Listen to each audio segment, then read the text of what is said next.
Hello students, material and metallurgy में हमारा आज का टॉपिक है मेटलर्जी। मेटलर्जी एक्चुअल में होता क्या है, एक प्रोसेस होता है, process of extracting metal from minerals. Minerals में से मेटल को एक्सट्रैक्ट करने के प्रोसेस को क्या कहा जाता है, मेटलर्जी कहा जाता है। ठीक है, मेटल को आप प्योर फॉर्म में एक्सट्रैक्ट करेंगे, in its pure form. Pure form में एक्सट्रैक्ट करने के प्रोसेस को क्या कहा जाता है, मेटलर्जी कहा जाता है। अब यहाँ पे एक वर्ड आ गया मिनरल्स।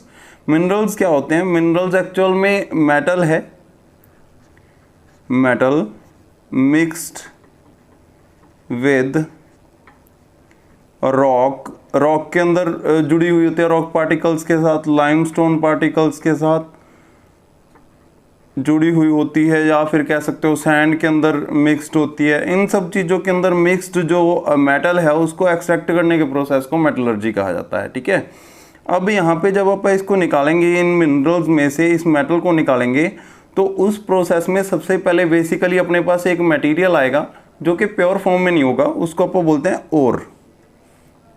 अब यहाँ पे एक वर्ड आता है ओर। ओर क्या होती है? एक metal extracted from minerals but not in its pure form. अभी प्योर फॉर्म में नहीं है, अभी इसको क्या करना पड़ेगा, प्योर करना पड़ेगा उसको। उसके बाद अपन क्लीन करेंगे, उसमें से जो दूसरे पार्टिकल्स और जुड़े हुए हैं उसके साथ। उसकी ओर के अंदर क्या होता है, कई पार्टिकल्स मिक्स्ड होते हैं, उनमें से अपने को जो मेटल चाहिए उसको एक्सट्रैक्ट किया जाता है। ठीक है, बाद में इसके बाद अपन इसको और ज़्यादा प्योर करेंगे। एक बार ये बेसिकली हमारे पास नॉर्मल सिचुएशन में आ गई है। ठीक है, इसको अपन बोलते हैं ओर। ओर के बाद अब देखो यहाँ पे ओर्स की मेरे पास एग्जाम्पल हैं। यहाँ पे ये क्या है, एक मैग्नीज की ओर है। यहाँ पे मैग्नीज की ओर, यहाँ पे ये एग्जांपल के लिए मैंने यहाँ पे डाली है फोटो इसकी। तो यहाँ पे इसको आप देख सकते हैं, यहाँ पे ये जो मेटल है इसके अंदर हर प्रकार का, देखो यहाँ पे बीच बीच में कुछ और पार्टिकल्स दिखाई दे रहे हैं आपको, यहाँ पे दिख रहे होंगे। ठीक है, बीच बीच में आपको किसी और तरीके के पार्टिकल्स दिखाई दे रहे हैं। तो आपको कई तरीके के पार्टिकल्स यहाँ पे दिख रहे हैं जो कि जुड़े हुए हैं आपस में, क्योंकि जब इसको एक्सट्रैक्ट किया जा रहा था तो ये प्योर फॉर्म में नहीं निकली, इसके साथ दूसरे पार्टिकल भी आ गए। अभी इनको अलग करना पड़ेगा। अलग करने के बाद जो मटेरियल बनेगा वो प्योर मैग्नीज होगी। ठीक है, जिसको अपन निकालना चाह रहे हैं। अब यहाँ पे एक और यहाँ पे मटेरियल पड़ा है, ये है पाउडर। किस चीज़ का पाउडर है ये है आयरन ओर।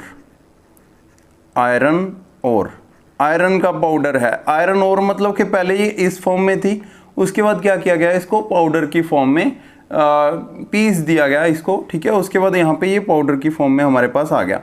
अब पाउडर क्यों बनाया जाता है इसको? देखो ये जो पहले वाली ये जो पत्थर की फॉर्म है, ये जो अपने पास क्रिस्टल आया, इसमें से दो मेटल्स को अलग करना बहुत मुश्किल है, क्योंकि पार्टिकल्स जो हैं इसके वो एक दूसरे के साथ जुड़े हुए हैं इस प्रकार से कि उनको अलग नहीं किया जा सकता, और नहीं आप कर सकते हैं। अगर आप इनको पार्टिकल्स को अलग करना चाहते हैं तो आपको क्या करना पड़ेगा, इसको बारीक तोड़ना पड़ेगा पहले। तो इसको किस फॉर्म में तोड़ दिया अपन ने, पाउडर की फॉर्म में यहाँ पे बना दिया। और अब इस पाउडर से जो है जो गैंग्स बोलते हैं अपन उनको, उन गैंग्स को अलग करना बहुत आसान हो जाएगा।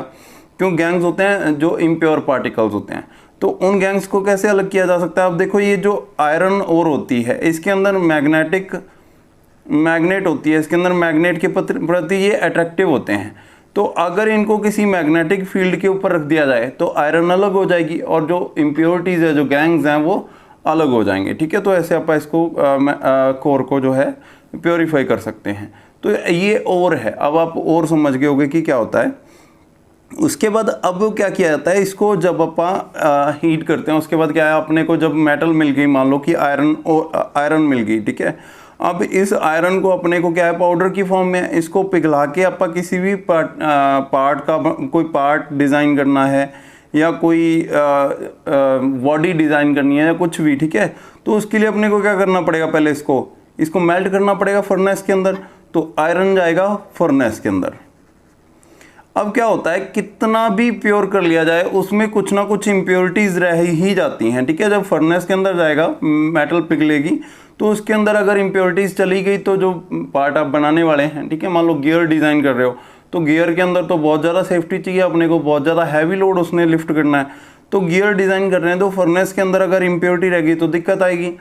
तो अपने को क्या करना होता है, यहाँ पे एक फ्लक्स इसके अंदर ऐड होती है। फ्लक्स, ये फ्लक्स एक मटेरियल होता है जो कि हर एक ओर के लिए अलग अलग होता है। जैसे आयरन को प्योर करना है, आयरन को प्योर करने के लिए एक फ्लक्स उसके अंदर फर्नेस के अंदर डाली जाती है, जिससे क्या होता है, इम्प्योरिटीज़ ऊपर आ जाती हैं, गैंग्स ऊपर आ जाती हैं। तो इस फ्लक्स को अलग अलग होती हैं हर चीज़ के लिए, ठीक है। मैग्नीज के लिए अलग होंगी, जैसे आयरन के लिए लाइमस्टोन है, लाइमस्टोन, तो लाइमस्टोन के कुछ पार्टिकल्स साथ में डाले जाते हैं, जिसके कारण क्या है, वो जो गैंग्स हैं वो बेसिकली अलग हो जाते हैं, ठीक है। तो ये हो गया फ्लक्स। अब आपको पता चल गया फ्लक्स क्या होता है और क्या होता है, ठीक है। तो मेटलर्जी क्या है, बेसिकली किसी मेटल को प्योर फॉर्म में एक्सट्रैक्ट करने का प्रोसेस है, उसको आप बोलते हैं, ठीक है। उसके बाद नेक्स्ट हमारा टॉपिक है बेटा cooling curve. Cooling curve of pure metal. Pure metal के लिए कूलिंग कर्व क्या होती है, कूलिंग कर्व क्या होती है, ए cooling curve is a graphical representation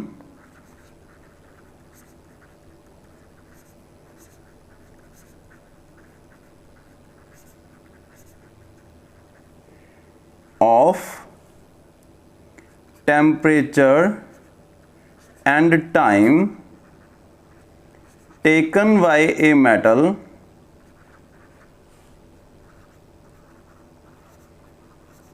in its entire cooling process। ठीक है, कूलिंग प्रोसेस के दौरान जो इसने टेम्परेचर और टाइम लिया, ठीक है, उसको अगर आप ग्राफ के जरिए रिप्रेजेंट कर सकें तो उसको आप क्या बोलते हैं, कूलिंग कर्व बोलते हैं, ठीक है। अब यहाँ पे मैंने एक कूलिंग कर्व बनाई हुई है, ठीक है। इसके अंदर देखो वो सारी चीज़ें अपने को मिल जाएंगी जो अपने को चाहिए। सबसे पहले ये वाला पार्ट देखिए, यहाँ पे क्या है, एक मेटल को पहले अब आपने प्योर करना था, प्योर करने के बाद उसको कूल होने के लिए छोड़ दिया जाता है, ठीक है, मेटल को। तो वो जो कूल करने के लिए छोड़ा हुआ है प्रोसेस, उसको आप क्या बोलते हैं, कूलिंग कर्व के जरिए रिप्रेजेंट करते हैं, जिसके कारण अपने को पता चलता है कि कब कितनी मेटल जो है कहाँ तक पहुँच गई है, कितना सॉलिड हो चुकी है। अब यहाँ पे सबसे पहले देखिए, ये जो ऊपर की लाइन है ये टेम्परेचर को शो कर रही है, ठीक है, और ये जो साइड वाइज एक्स एक्सिस है ये किसको शो कर रही है, टाइम को शो कर रही है। वाई एक्सिस जो है ये टेम्परेचर को शो कर रही है। अब यहाँ पे टेम्परेचर देखिए बहुत ज़्यादा है, जब आपने मेटल को पिघलाया था, जिस समय पर इसको आपने किसी चीज़ में मोल्ड करना था, ठीक है, फर्नेस के अंदर सबसे ज़्यादा टेम्परेचर है यहाँ पर। उसके बाद अब इसको यहाँ पे क्या कर दिया गया, छोड़ दिया गया कूलिंग होने के लिए। तो यहाँ से लेकर कूलिंग प्रोसेस शुरू होता है। तो सबसे पहले क्या है, ये यहाँ पे लिक्विड फॉर्म में है, जब अपन ने इसको मेल्ट किया था तो ये किस में कन्वर्ट हो गई थी, लिक्विड के अंदर, तो यहाँ पे लिक्विड है। उसके बाद अब ये इस पूरी लाइन के ऊपर क्या है, लिक्विड फॉर्म में है, ठीक है, यहाँ तक ये लिक्विड फॉर्म में है। देखिए लिक्विड जो कि कूल हो रहा है, लिक्विड कूलिंग। यहाँ पे ये जो टेम्परेचर लिखा हुआ है पॉरिंग टेम्परेचर, पॉरिंग होता है मतलब कि जिस टेम्परेचर पर इसको पॉर किया जा सकता है, जब आप एक चीज़ से दूसरी चीज़ में इसको डाल सकते हैं आसानी से, जैसे लिक्विड डालते हैं, जैसे चाहे आप एक गिलास से दूसरे गिलास में डाल देते हैं, तो वो क्या है, पॉरिंग है। तो पॉरिंग टेम्परेचर इतना ज़्यादा मतलब कि मेल्ट हो रखा है बिल्कुल, इसको पॉर किया जा सकता है, तो उस टेम्परेचर को आप यहाँ पे नोट कर रहे हैं। उसके बाद अपन ने क्या किया, इसको लिक्विड फॉर्म में कन्वर्ट होने के लिए छोड़ दिया, और एक ऐसा टेम्परेचर आया टीएम। टीएम टेम्परेचर क्या है बेटा, टीएम टेम्परेचर के ऊपर जाकर इस पोजीशन पर जाकर ये क्या हो गया, इसके बाद टेम्परेचर कम होना बंद हो गया। अब टेम्परेचर कम नहीं हो रहा, यहाँ पे टेम्परेचर जो है कांस्टेंट हो गया। तो इस लाइन के साथ चलते चलते यहाँ पे टेम्परेचर क्या है, कांस्टेंट है। कहाँ तक, इस पॉइंट तक। यहाँ पर जाने के बाद ये फ्रीज होगी पूरी मेटल, ठीक है। अब यहाँ पे मेटल को फ्रीज होने का टाइम है, यहाँ से लेकर यहाँ तक मेटल पूरी फ्रीज होगी। फ्रीज होने का मतलब अगर आपने मेटल पीस देखा होगा कोई, ठीक है, तो जैसे मेटल के पीस आपके पास दिखते हैं आपको, वो फ्रीज होते हैं, ठीक है। एक्चुअल में उनका क्या है, रूम टेम्परेचर पर वो फ्रीज हो जाते हैं। लिक्विड जैसे वाटर है, रूम टेम्परेचर के ऊपर वो लिक्विड ही रहता है, लेकिन जो मेटल है वो रूम टेम्परेचर के ऊपर क्या रहती है, मेटल हार्ड रहती है, सॉलिड रहती है। तो ये जो टाइम है इसको हार्ड होने का, इसको फ्रीज होने का टाइम है। तो यहाँ से लेकर यहाँ तक ये उस पोजीशन पर आ जाती है जिसमें आप इसको देखते हो, लेकिन अभी भी इसका टेम्परेचर जो है बहुत हाई है। तो यहाँ से लेकर अब क्या है, एक फ्रीजिंग कंप्लीट हो जाती है, उसके बाद ये टेम्परेचर लो होना शुरू हो जाता है।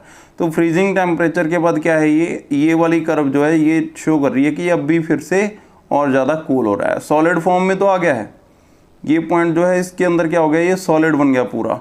उसके बाद अब और ज़्यादा सॉलिड, जितना ज़्यादा कूल होगा उतना ज़्यादा सॉलिड जो है वो हार्ड होगा, ठीक है।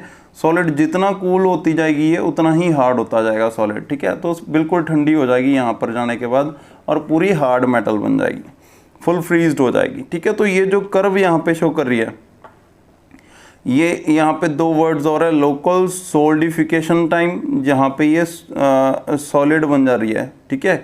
और उसके बाद टोटल सॉलिडिफिकेशन टाइम, यहाँ से ये शुरू हो रही थी सॉलिड होना, ठीक है। लोकल यहाँ पे सिर्फ फ्रीज हो रही थी और टोटल यहाँ से ये शुरू हो गई और यहाँ पे जाके ख़त्म हो गई, पूरा फ्रीजिंग टाइम हो गया, ठीक है। इस पूरे टाइम को ये टोटल सॉलिडिफिकेशन टाइम बोला जाता है। तो ये है कूलिंग कर्व। उसके बाद आप बात करते हैं बेटा, एक और टॉपिक है, ये सिलेबस के अकॉर्डिंग है आपके सारा। तो यहाँ पे एक टॉपिक आ रहा है आपका, ये है dendritic solidification of metal. Dendritic क्या होता है बेटा, एक्चुअल में डेंड्राइटिक एक प्रोसेस होता है, जब आप मेटल को कूल करते हैं तो उसके अंदर क्या होता है, एक ट्री की कंस्ट्रक्शन बनती है, ठीक है। जैसे ये आपके पास एक मेटल है, इस मेटल को पहले आप फुल लिक्विड था ये, ठीक है, लिक्विड से आपने इसको कूल करना शुरू किया। तो अब यहाँ पे क्या होता है, ये मान लो इधर से कूलिंग होनी स्टार्ट हुई इसकी और इस तरफ को कूलिंग जा रही है। एक तरफ से मेटल पहले जम जाती है, मतलब इस तरफ क्या है, ये लिक्विड है, और इस तरफ से क्या है, अभी सॉलिड होना शुरू हो चुकी है, तो सॉलिड बन रही है। तो ये ऐसा नहीं है कि धीरे धीरे ऐसे ही सीधे सीधे जो है सॉलिड के फॉर्म में कन्वर्ट हो रही है। ये क्या होता है, पहले एक ट्री की कंस्ट्रक्शन बनती है, जैसे यहाँ से कुछ ऐसी ट्री की कंस्ट्रक्शन बनेगी और उस ट्री की ब्रांचेज होंगी, ठीक है।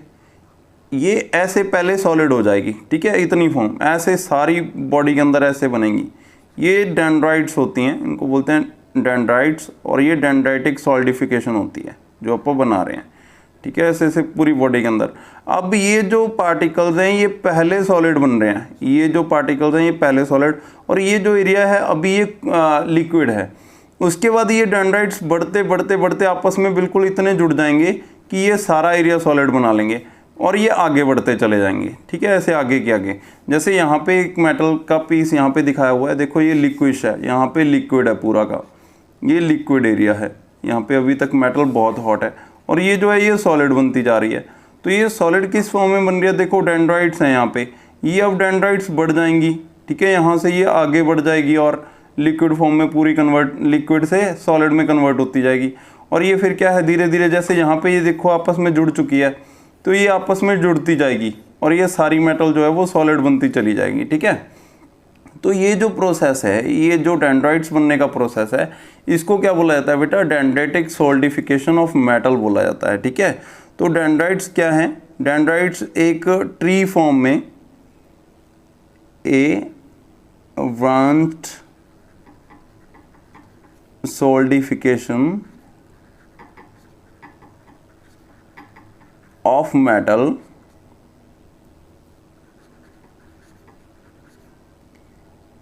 ठीक है, एक branched solidification of metal. Branched मतलब कि ब्रांचेस की फॉर्म में वो आगे के आगे सोल्डिफाई हो रही है। तो इस प्रोसेस को क्या बोला जाता है डेंड्राइटिक सोल्डिफिकेशन ऑफ मेटल, ठीक है। अब यहाँ पे ये देखो हीट किस तरफ एक्सट्रैक्शन हो रही है, मतलब कि यहाँ पे हीट जो है बहुत ज़्यादा हाई हीट है, ठीक है। और हीट किस फॉर्म में जाने की कोशिश करिए, यहाँ पे ये थोड़ा सा ठंडा हो गया है, कूल्ड हो गया उससे लिक्विड से, ठीक है। तो कूल्ड एरिया हो गया ये, ठीक है। तो हीट यहाँ से सीधा इस तरफ को जाना चाह रही है, तो इसके साथ जैसे जैसे जुड़ रही हैं जो चीज़ें वो कूल्ड हो रही हैं, चिल्ड हो रही हैं साथ के साथ, जिसके कारण वो जम रही हैं, ठीक है। तो ये ट्री की फॉर्म बना रही है। अब यहाँ पे इसकी रियल सिचुएशन में अपन ने एग्जांपल लिए हुए हैं। ये देखिए, ये तो है एक्सरे जिससे अपन ने इसको देखा हुआ है ताकि अपने को पता चले कि हो क्या रहा है एक्चुअल में। तो ये मेटल है, फिर से वही बात, यहाँ पे लिक्विड है ये, और इस तरफ से ये कूल होती जा रही है, तो ये कूल्ड एरिया है, ठीक है। तो यहाँ पे क्या है, ये देखो सबसे पहले इसकी एक तना बन रहा है, ठीक है, एक तना जो है वो बिल्कुल ब्रांच की रूप में एक बन रहा है, ठीक है। उसके बाद उसकी ब्रांचेस जो हैं दोनों तरफ बढ़ रही हैं, ठीक है। तो ये जो ब्रांचेस आगे के आगे बढ़ते बढ़ते देखो यहाँ से दूसरी ब्रांच आ रही है, ठीक है, इसके साथ जाके जुड़ रही हैं और एंड में ये सारा सॉलिड हो जाएगा, ठीक है, और आगे बढ़ जाएंगी ब्रांचेस, ऐसे आगे के आगे बढ़ती जाएंगी। अब ऐसे ही एक रियल टाइम ये जिंक है बेटा, ये जिंक का एग्जांपल है। जिंक को क्या किया गया है, जब वो सॉलिड हो रही थी तो पहले ही उसको बाहर निकाल लिया गया। तो अब यहाँ पे देखो ये ब्रांचेज हैं और ये इसकी ट्री की शेप में ये ऐसे बन रही हैं और ये इसकी मेन ब्रांच है, तना जिसको आप बोल सकते हो, ठीक है। तो यहाँ पे ये इसके ऊपर डेंड्राइट्स बन रही हैं, ऐसे आगे की आगे बढ़ती जाती हैं। आपने आइस देखी होगी, आइस कैसे बढ़ती है, ठीक है। तो आइस जो है आगे बढ़ के उसकी ब्रांचेस बन जाती हैं बहुत सारी, और उन ब्रांचेस की फिर से ब्रांचेस बन जाती हैं, ऐसे जमती है आगे की आगे। तो ये भी वही फॉर्म है, ठीक है। ये पहले एक ब्रांच बन जाएगी, इनमें से फिर और ब्रांचेस बन जाएंगी, इनको बुलाया था डेंड्राइट्स, ठीक है। तो यहाँ पे ये देखो, ये पहले इसकी ये मेन तना आ गया इसका, उसकी ये ब्रांच आ गई, उसकी और ब्रांचेस आ गई इस फॉर्म में। अब ये जम रही थी, पहले ही निकाल लिया गया इसको लिक्विड में से, ठीक है। तो बाकी जो लिक्विड बच गया वो वहीं पे रह गया जो कि जमना था अभी इसके ऊपर, और ये जो ब्रांचेस थी, ये जो डेंड्राइट्स थी, इनको बाहर निकाल लिया गया रिसर्च के लिए। तो ये जो है आप यहाँ पे एक्चुअल फॉर्म में इसको देख सकते हो। उसके बाद अब बेटा एक और टॉपिक है आपके पास कि जो ग्रेन साइज होते हैं, मतलब कि ग्रेन साइज क्या है। अब कुछ एटम्स मिलके एक ग्रेन बनाते हैं, एक क्रिस्टल बनाते हैं। वो क्रिस्टल क्या करता है, और क्रिस्टल्स के साथ जुड़ के एक मेटल बनाता है, ठीक है। तो अब मान लो कि ये जो पार्टिकल हमारे पास दिखाई दे रहा है, ये एक ग्रेन है, ठीक है। अब इस ग्रेन की क्या खासियत है, एटम का साइज सेम रहेगा मेटल के लिए, लेकिन ग्रेन्स का साइज बड़ा छोटा हो सकता है। कितने एटम से मिलकर एक ग्रेन बन रहा है, ठीक है, ये तय करना होता है आपको कैसे ग्रेन्स चाहिए। अब ग्रेन्स जो हैं वो 3 तरीके के हो सकते हैं, बहुत ही माइनर, बहुत ही छोटे, ठीक है, बहुत ही बारीक पार्टिकल्स हो सकते हैं, ठीक है, और मीडियम पार्टिकल्स हो सकते हैं, और लार्ज पार्टिकल्स हो सकते हैं, स्मॉल पार्टिकल्स हो सकते हैं। 3 तरीके के पार्टिकल्स हो सकते हैं, स्मॉल, मीडियम और लार्ज, ठीक है। अब ये स्मॉल, सबसे पहले अपन इन दोनों के बीच में डिफरेंस करते हैं कि स्मॉल और मीडियम में क्या डिफरेंस है। अगर किसी मेटल को अपन, अब ग्रेन साइज कैसे कम किया जा सकता है, उसको क्रश करके। अगर बड़े पार्टिकल्स मान लो, ये बड़ा पार्टिकल, लार्ज पार्टिकल मान लो ये है, ठीक है, इसके अंदर बहुत सारे एटम्स हैं जिनसे मिलकर ये बना हुआ है, तो ये एक ग्रेन है, ठीक है। ऐसे बहुत सारे ग्रेन से मिलकर वो मेटल बनी हुई है, वो पार्टिकल बना हुआ है, ठीक है। तो अब ये एक ग्रेन जो है, जैसे कि यहाँ पे दिख रहा है, और ये स्मॉल ग्रेन, 2 तरीके के ग्रेन दिखाई दे रहे हैं। एक इन दोनों के बीच में कोई होगा वो जो मीडियम ग्रेन होगा। अब इन दोनों के अंदर क्या डिफरेंस है बेटा, सबसे बड़ा डिफरेंस जो है, इफेक्ट ऑफ ग्रेन साइज पढ़ना है अपने, उससे पहले ये पता होना चाहिए अपने को कि ग्रेन साइज से फ़र्क क्या पड़ता है। अब एक छोटी क्यूब ले लेते हैं आप एग्जाम्पल के लिए, और एक ले लेते हैं बड़ी क्यूब, ठीक है। अब इस बड़ी क्यूब के अंदर वॉल्यूम जो होगी, ठीक है, वॉल्यूम ज़्यादा हो जाएगी, वॉल्यूम हाई, लेकिन सरफेस एरिया जो होगा, सरफेस एरिया जो बाहर का होगा, इसकी रेशो में सरफेस एरिया जो है वो कम होता जाएगा, यानी कि सरफेस जो है वो लो हो जाएगा। अगर कोई छोटी क्यूब है तो इसमें वॉल्यूम जो है वो कम हो जाएगी, वॉल्यूम लो हो जाएगी, लेकिन उसके मुकाबले अगर सरफेस एरिया देखा जाए तो सरफेस एरिया जो होगा वो बढ़ जाएगा। छोटा एरिया है, वॉल्यूम तो कितनी भी कम हो सकती है, ठीक है, वॉल्यूम तो अपन पॉइंट्स में रख सकते हैं, लेकिन सरफेस एरिया जो होगा उसका वो उससे ज़्यादा होगा हमेशा, ठीक है। यहाँ पे देखो, ये एक अपन एक सिंगल डिजिट में लेके चलते हैं कि इसकी वॉल्यूम जो है 1 हो गई, लेकिन इसका सरफेस एरिया कितना हो जाएगा, 1 इस तरफ, 1 ऊपर, 1 यहाँ पे, 1 यहाँ पे, ठीक है, 1 आगे और 1 पीछे, 6, ठीक है, 6 मीटर स्क्वायर हो गया। और वॉल्यूम कितनी हो गई, वॉल्यूम उसकी 1 मीटर क्यूब हुई। और यहाँ पे अगर उसको बड़ी क्यूब को देखा जाए तो बड़ी क्यूब में हो गया 100 मीटर स्क्वायर हो गया, ठीक है, लेकिन उसकी जो सरफेस एरिया है वो उसी हिसाब से रेशो में कम हो जाएगा, ठीक है। सरफेस एरिया जैसे जैसे क्यूब बड़ी होती जाएगी, सरफेस एरिया कम होता जाएगा, वॉल्यूम बढ़ती चली जाएगी, ठीक है।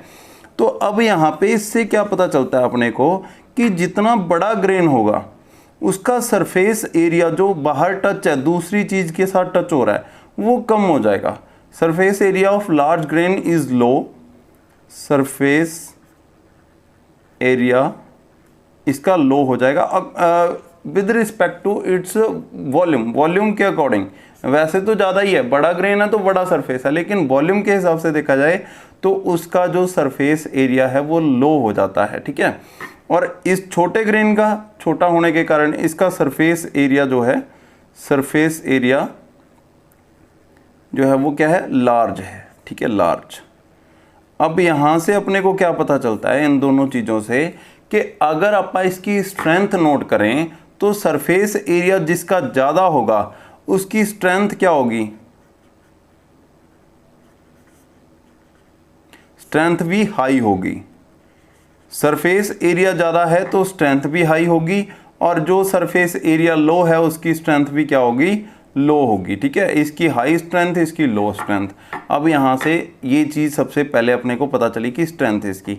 दूसरी बात कर लेते हैं डक्टिलिटी की। डक्टिलिटी मतलब कि उसको अपन पतली फॉर्म में उसको कन्वर्ट कर सकें, ठीक है। तो अब जब सरफेस एरिया ज़्यादा है तो ये अपोज करेगा उसको, ठीक है। तो यहाँ पे डक्टिलिटी इसकी क्या हो जाएगी, लो हो जाएगी। लेकिन इसकी डक्टिलिटी क्योंकि सरफेस एरिया कम है तो ये अपोज कम करेगा, तो इसकी डक्टिलिटी क्या हो जाएगी, हाई हो जाएगी, ठीक है। ये क्वेश्चन जो है अपना इफेक्ट ऑफ ग्रेन साइज। तो ग्रेन साइज का क्या इफेक्ट पड़ता है, अगर लार्ज ग्रेन होंगे तो स्ट्रेंथ हाई होगी और डक्टिलिटी क्या होगी, वो लो होगी। उसके बाद आप क्या बात करते हैं, नेक्स्ट है बेटा टफनेस। टफनेस, टफनेस क्या होगी, अगर तो टफनेस, अब देखो फिर से, अगर सरफेस एरिया ज़्यादा है तो टफनेस ज़्यादा होगी, हाई, और सरफेस एरिया ज़्यादा है तो टफनेस कम है तो टफनेस भी कम होगी, तो लो हो जाएगी, ठीक है। टफनेस लो हो गई यहाँ पे टफनेस हाई हो गई। उसके अलावा और क्या हो सकता है, हार्डनेस हो सकती है, हार्डनेस। हार्डनेस भी क्या है, अगर सरफेस एरिया लार्ज है तो अपोज करेगा, हार्ड होगा पूरा, ठीक है। तो हार्ड होने के कारण हार्डनेस भी क्या होगी, हाई हो जाएगी, और इसकी हार्डनेस क्या हो जाएगी, लो हो जाएगी।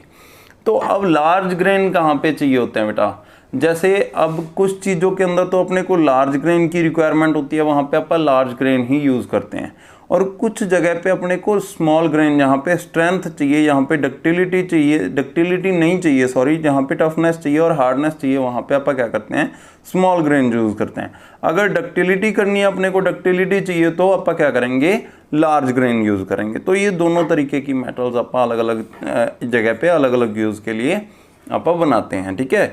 और ज़्यादातर जो है मोस्ट ऑफ द मटेरियल्स, अगर आप देखें तो ये क्या है, इंजीनियरिंग मटेरियल्स के अंदर हर प्रकार की अपने को प्रॉपर्टी चाहिए होती है, तो आप कौन सा मटेरियल यूज़ कर सकते हैं। अब स्मॉल के लिए मैंने आपको बताया कि यहाँ पे स्ट्रेंथ हाई है, डक्टिलिटी नहीं है, लेकिन अब अपने को कई सिचुएशंस के अंदर क्या है, डक्टिलिटी भी चाहिए, स्ट्रेंथ भी चाहिए, टफनेस भी चाहिए और हार्डनेस भी चाहिए। तो ज़्यादातर मोस्ट ऑफ द केसेस के अंदर हम क्या करते हैं, जो मटेरियल यूज़ करते हैं वो कौन सा यूज़ करते हैं बेटा, मीडियम ग्रेन साइज का मटेरियल यूज़ करते हैं, ठीक है। मटेरियल जो ग्रेन साइज है वो मीडियम रखते हैं हमेशा, जिसके कारण अपने पास सारे तरीके की प्रॉपर्टीज़ थोड़ी थोड़ी आ जाती हैं। डक्टिलिटी भी मिल जाती है अपने को, टफनेस भी मिल जाती है, हार्डनेस भी मिल जाती है और स्ट्रेंथ भी मिल जाती है, सब कुछ मीडियम मिल जाता है, जिसके कारण मेटल जो है अच्छे से हमारी परफॉर्मेंस करके देती है, ठीक है। उसके बाद नेक्स्ट हमारा टॉपिक है बेटा वाइनरी अलॉयज़। वाइनरी अलॉयज़ क्या होते हैं, अब यहाँ पे क्या है, दो मटेरियल्स, अब आपने क्या किया, एक्सट्रैक्ट कर लिया, एक मटेरियल को आयरन हो गया, दूसरा हो गया एल्यूमिनियम, दोनों को मिला के एक अलॉय बना दिया, तो उसको आप क्या बोलेंगे, बाइनरी अलॉय बोलेंगे। When two materials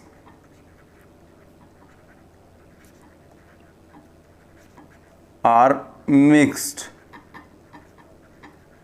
to make required properties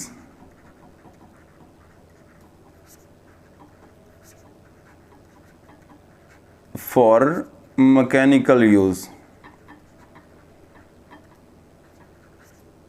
ठीक है। मैकेनिकल यूज़ के लिए जब दो मटेरियल्स को मिक्स करके एक मेटल बना दी जाती है, ठीक है, उसको अपन क्या बोलते हैं, अलॉय बोलते हैं, ठीक है, अलॉय बोलते हैं उसको। और दो मेटल्स हैं तो उसको क्या बोलेंगे, बाइनरी अलॉय, ठीक है।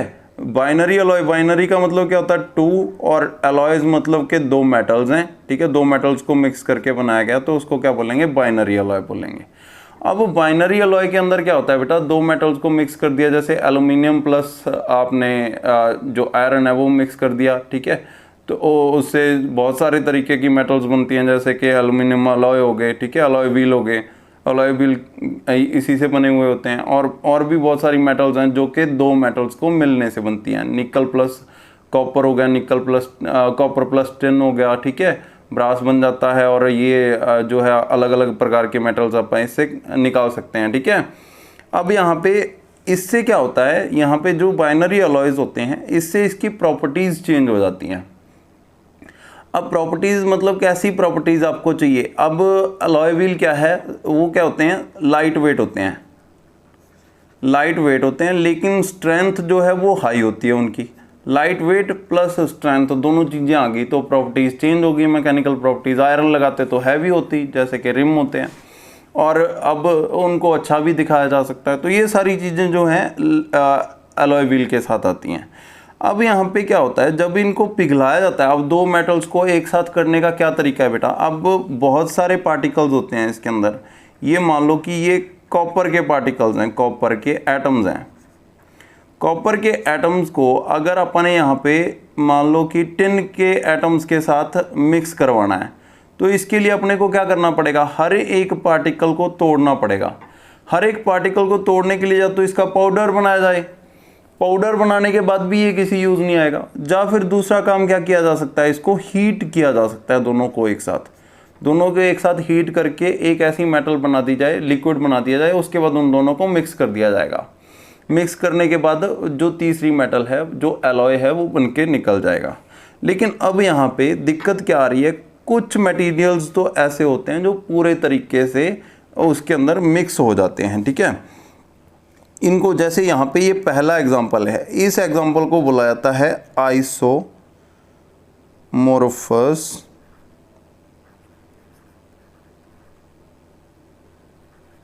मटेरियल्स। ये मटेरियल्स कौन से होते हैं, जो कि 100% सॉलिड जो मिक्सचर हो सकते हैं, ठीक है। कितनी भी परसेंटेज हो, थोड़ा सा एक बार एग्जांपल देख लेते हैं। देखो यहाँ पे ये जो यहाँ से Cu है, ये कॉपर है, और यहाँ पे निकल है, ये दोनों मटेरियल्स हैं। निकल यहाँ पे अगर ये दोनों क्या दिखा रहे हैं, इस डायग्राम के जरिए ये क्या दिखा रहे हैं, परसेंटेज दिखा रहे हैं कि दोनों की कितनी है। निकल यहाँ पे इस लाइन के ऊपर निकल कितना है, 100% है, और इस लाइन के ऊपर कॉपर कितना है, 100% है। कॉपर इधर से इस तरफ को जाता जाएगा, कम होता जाएगा। यहाँ पे कॉपर कितना हो जाएगा, 80% हो जाएगा। यहाँ पे कॉपर कितना हो जाएगा, 60% रह जाएगा। यहाँ पे 40% रह जाएगा, और यहाँ पे 20%, और यहाँ पे कॉपर कितना हो जाएगा, 0 हो जाएगा। और ऐसे ही निकल है, निकल यहाँ पे 100% है, इस पॉइंट पर 80, 60, 40, 20, ठीक है, ऐसे निकल है अब यहाँ पे। तो इससे, इस डायग्राम से आप क्या चेक करना चाह रहे हैं, अब ये जो मेटल्स हैं निकल प्लस कॉपर, ये दोनों प्योरली एक दूसरे के ऊपर सॉलेबल हैं। ये मेटल्स कौन सी हैं, कॉपर प्लस निकल, ये क्या होती हैं, ये कंप्लीटली सॉलेबल होती हैं, कंप्लीटली सॉलेबल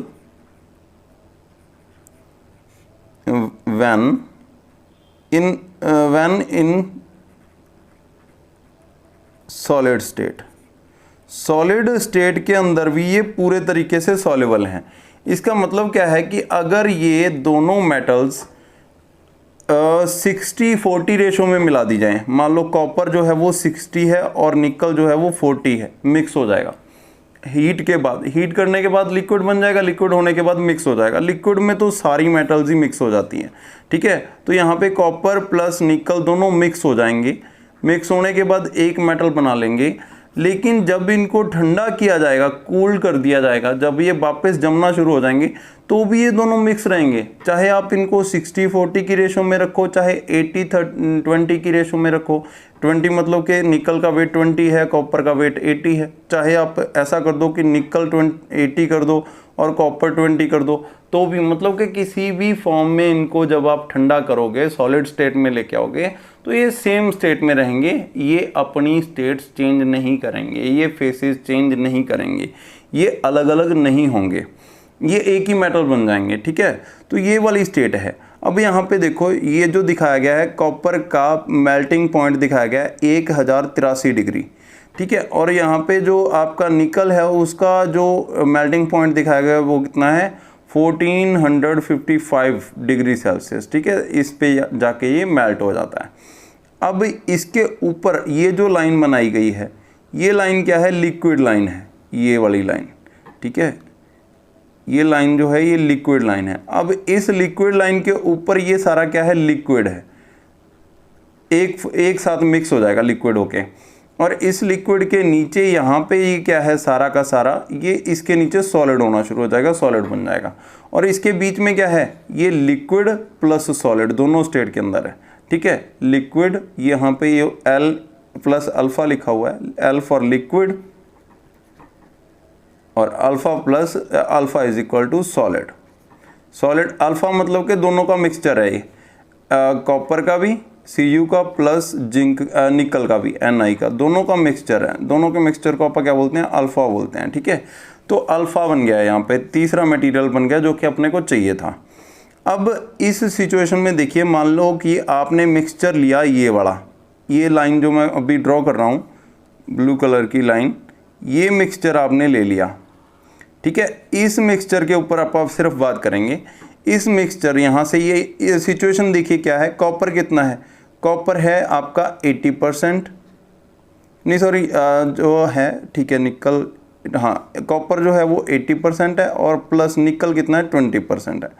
20% निकल हो गया और कॉपर कितना हो गया, 80% इस लाइन के ऊपर, ये जो लाइन। अब ये वाला मटेरियल बनाना है अपन ने, जो ब्लू कलर की लाइन है। अब इसके ऊपर देखिए, जब आप 700 डिग्री, सबसे पहले आप क्या करेंगे, इसको हीट कर देंगे पूरा का पूरा। हीट करने के बाद अपन ने क्या किया, इसको 1300 डिग्री पर ले गए मान लो, तो 1300 डिग्री पर ऐसा मटेरियल क्या होगा, लिक्विड स्टेट में होगा। अगर उस मटेरियल के अंदर कॉपर जो है वो 80% है और निकल जो है वो 20% है, तो ये मटेरियल 1300 डिग्री पर पूरे तरीके से लिक्विड में कन्वर्ट हो जाएगा। उसके बाद जैसे ही थोड़ा सा टेम्परेचर डाउन हो आएगा, इस सिचुएशन में आ जाएगा, इस पर भी ये क्या रहेगा, बिल्कुल लिक्विड स्टेट में रहेगा। उसके बाद जैसे जैसे टेम्परेचर डाउन आएगा इस जगह पे, ये ग्राफिकल रिप्रेजेंटेशन यही शो करती है, इसीलिए आप इसको बनाते हैं। जैसे ही इस स्टेट में आएगा, टेम्परेचर लगभग हो गया 1150, तो ये वाली स्टेट के अंदर ये क्या है, अब देखिए यहाँ पे ये सॉलिड बनना शुरू हो चुका है, सॉलिड बन चुका है। और सॉलिड स्टेट के बाद इसके नीचे ये क्या होगा, मिक्सचर बन जाएगा, अल्फा बन जाएगा, और ये बिल्कुल सॉलिड स्टेट में होगा। लेकिन अगर यही उल्टा होता, यहाँ पे ये लाइन होती, ये जो रेड कलर की लाइन मैं बना रहा हूँ, ये वाली लाइन होती, इस सिचुएशन में देखिए सब कुछ उल्टा है। अब यहाँ पे 80% क्या है, निकल है, और 20% क्या है, कॉपर है। 20% कॉपर है, 80% क्या है, निकल है। इस सिचुएशन के अंदर कैसे होगा, देखो 1100 डिग्री पर, 1150 में पहले अपन ने 1300 डिग्री पर किया था, 1300 डिग्री पर इस बार क्या है, ये सॉलिड स्टेट में ही है, पिघला ही नहीं। तो अपने को कितना टेम्परेचर चाहिए, अबव देन 1400 से ऊपर लिक्विड में कन्वर्ट करने के लिए। उसके बाद जब इसको ठंड, अब ये मिक्सचर हो जाएगा, लिक्विड मिक्स हो जाएगा दोनों मेटल्स एक दूसरे के साथ। उसके बाद इसको ठंडा किया जाएगा, फिर जो आप कूलिंग कर्व पढ़ के आए थे वो इसके काम आएगी। ठीक है, तो ये फर्स्ट सिचुएशन है जिसके अंदर क्या है, कंप्लीटली सॉल्युबल मटेरियल है, सॉलिड स्टेट में भी मिक्सचर बन सकता है, चाहे आप 80-20 की रेशियो रखो, चाहे 20-80 की। लेकिन यहाँ पे एक दूसरा जो एग्जांपल है वो यहाँ पे मैं आपको बता रहा हूँ। इस सिचुएशन में देखिए, phase diagram of two metal only partially soluble in solid state. अब ये जो दो मेटल्स जिनकी आप जिक्र करेंगे इसके बाद, जैसे कि आप बात कर लेते हैं Cu प्लस 10, ये दोनों मेटल्स भी क्या हैं, पार्शली सॉल्युबल हैं, 100% सॉल्युबल नहीं है।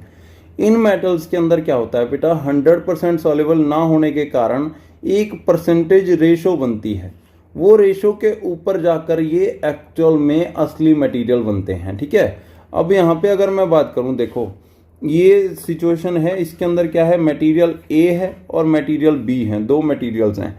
दोनों मटेरियल्स का टेम्परेचर जो है पिघलने का वो अलग अलग है। ठीक है, इसका टेम्परेचर TA है और इसका टेम्परेचर क्या है, TV है, मटेरियल बी का।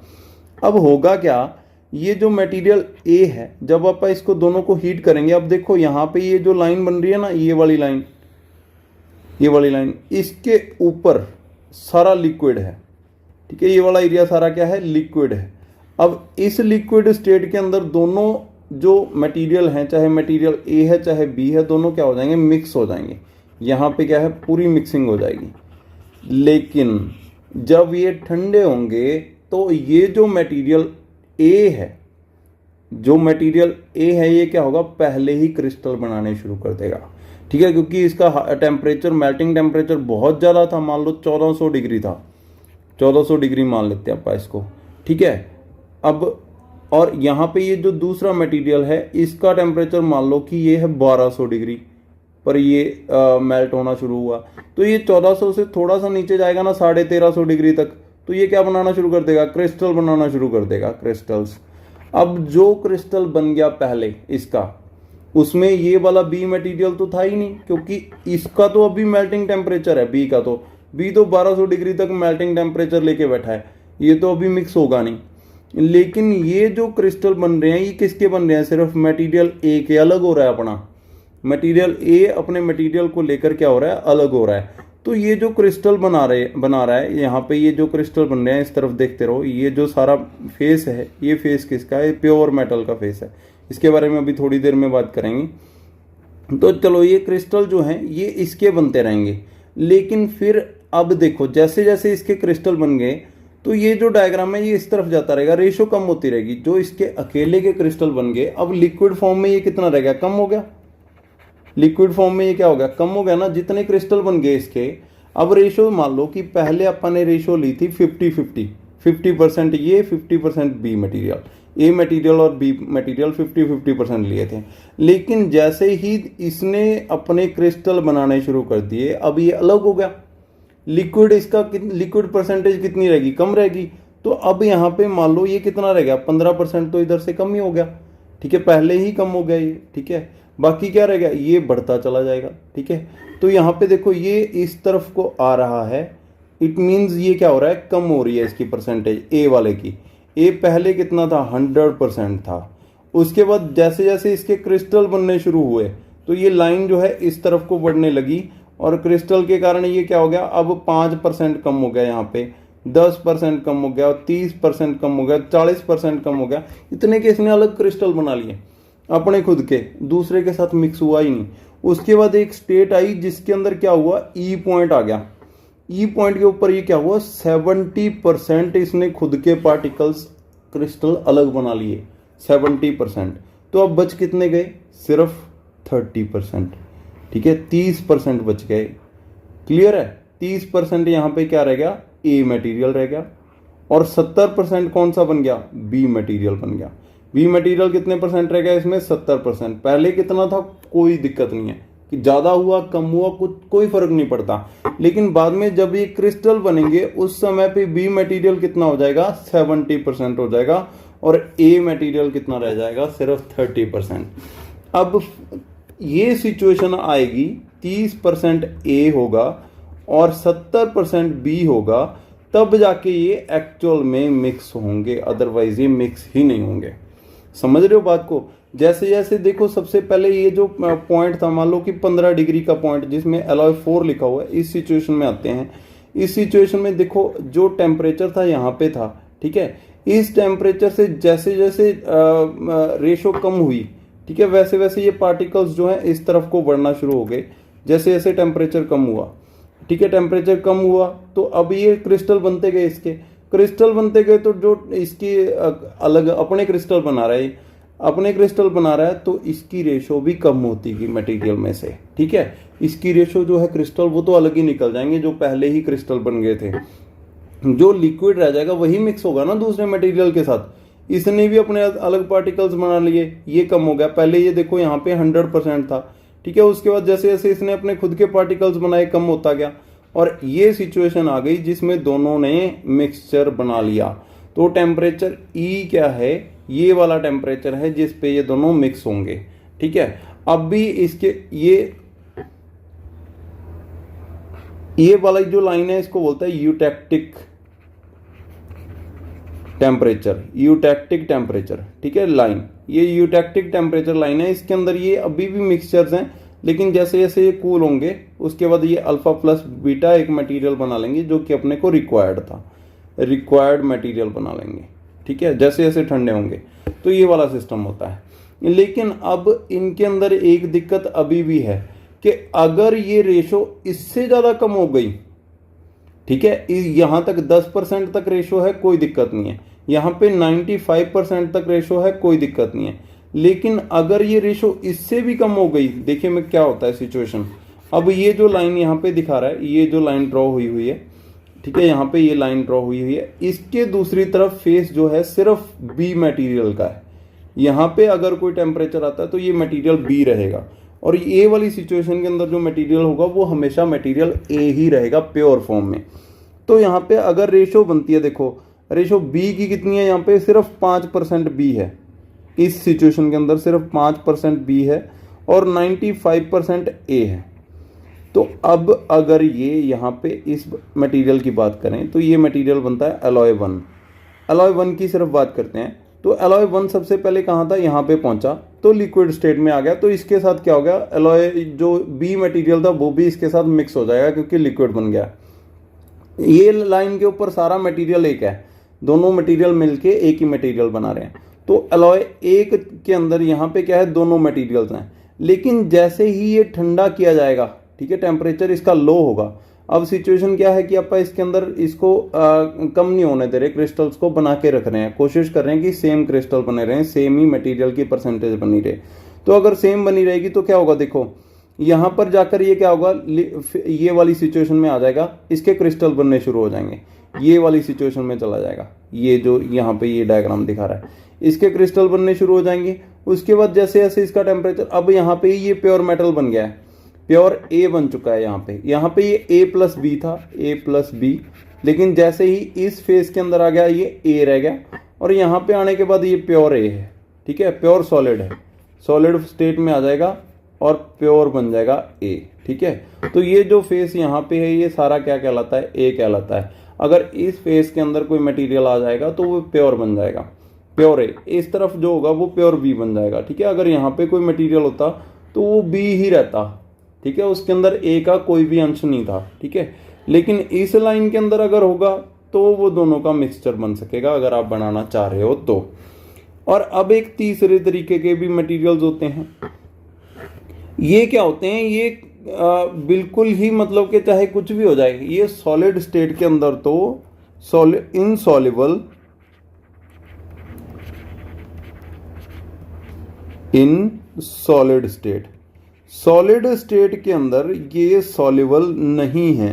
लिक्विड है कोई दिक्कत नहीं है, लिक्विड स्टेट में तो ये सॉल्युबल है ही, ठीक है, लिक्विड स्टेट में तो ये सॉल्युबल है, लेकिन सॉलिड स्टेट में ये सॉल्युबल नहीं है।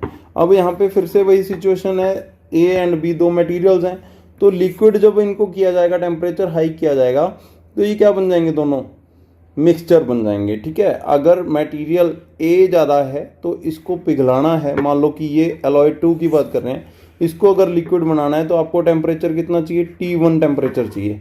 अगर ये दोनों का मिक्सचर है 60 तक तो कितना मटेरियल चाहिए, इसका 60% चाहिए और इसका कितना चाहिए, सिर्फ इसका 60% चाहिए, सॉरी इसका सिर्फ 40% चाहिए, ठीक है। तो इन दोनों का मिक्सचर क्या बन जाएगा, बहुत ही जल्दी लिक्विड बन जाएगा, इस टेम्परेचर पर आकर लिक्विड बन जाएगा, ठीक है। तो ये भी चीज़ अपने को इस डायग्राम से पता चल रही है। लेकिन ये जो दोनों मटेरियल्स हैं, ठीक है, यहाँ पे ए एंड बी है, ये कभी भी एक दूसरे के साथ मिक्स नहीं होंगे जब ये सॉलिड बन जाएंगे। इस स्टेट में देखिए, जैसे ही इस स्टेट में गए अलग हो गया। यहाँ पे लिक्विड सॉलिड ए है, लिक्विड भी ए है और सॉलिड भी। लिक्विड थोड़ा सा इसके अंदर हो सकता है कि बी का अंश हो, लेकिन सॉलिड जो है वो प्योर ए है।